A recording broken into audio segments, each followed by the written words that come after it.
ఏపీలో వచ్చిన ఎన్నికల ఫలితాలను వైసీపీ అధినేత నేతలు ఏమాత్రం జీర్ణించుకోలేకపోతున్నారని తెలుస్తుంది. 151 నుంచి 11కు పడిపోవడంపై వారి విశ్లేషణలు ఓ కొలిక్కి వస్తున్నట్లు లేదని అంటున్నారు. ప్రభుత్వంపై ఎంత వ్యతిరేకత ఉంటే మాత్రం ఇలా జరుగుతుందా అంటే ఆ వ్యతిరేకతను జగన్ చేయించుకున్న సర్వే సంస్థలు గుర్తించలేదా అనే చర్చ తెరపైకి వస్తుంది.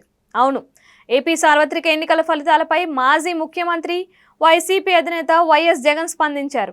తాజా ఎన్నికల్లో ఓటమి పాలైన ఎమ్మెల్యే అభ్యర్థులతో భేటీ సందర్భంగా జగన్ ఆసక్తికర వ్యాఖ్యలు చేశారు. ఇందులో భాగంగా ఎన్నికలకు ముందు ఎక్కడా ప్రభుత్వంపై వ్యతిరేకత కనిపించలేదని, కానీ ఫలితాలు మాత్రం పూర్తిగా భిన్నంగా వచ్చాయని వ్యాఖ్యానించిన పరిస్థితి.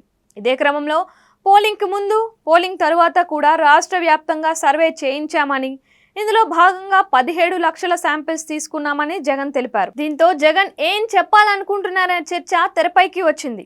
కేవలం 17 లక్షల శాంపిల్సేనా అనలేని పరిస్థితి. కారణం ఈ నెంబర్ చిన్నదేమీ కాదు. అయితే ఎన్ని లక్షల శాంపిల్స్ తీయించినా కూడా ప్రభుత్వ వ్యతిరేకతను సర్వే సంస్థలు గుర్తించలేకపోవడం గమనార్హం.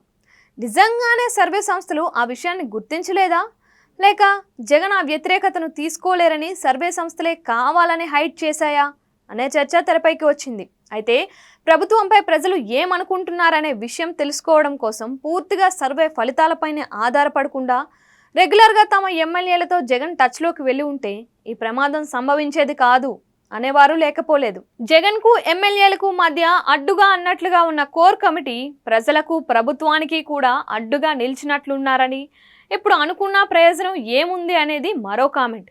ఏది ఏమైనా ఓటమిని హుందాగా తీసుకోవడమే కాకుండా ప్రజల్లో బలంగా నిలబడాల్సిన బాధ్యత కూడా జగన్ మీదనే ఉంది అని పలువురు చెబుతున్నారు.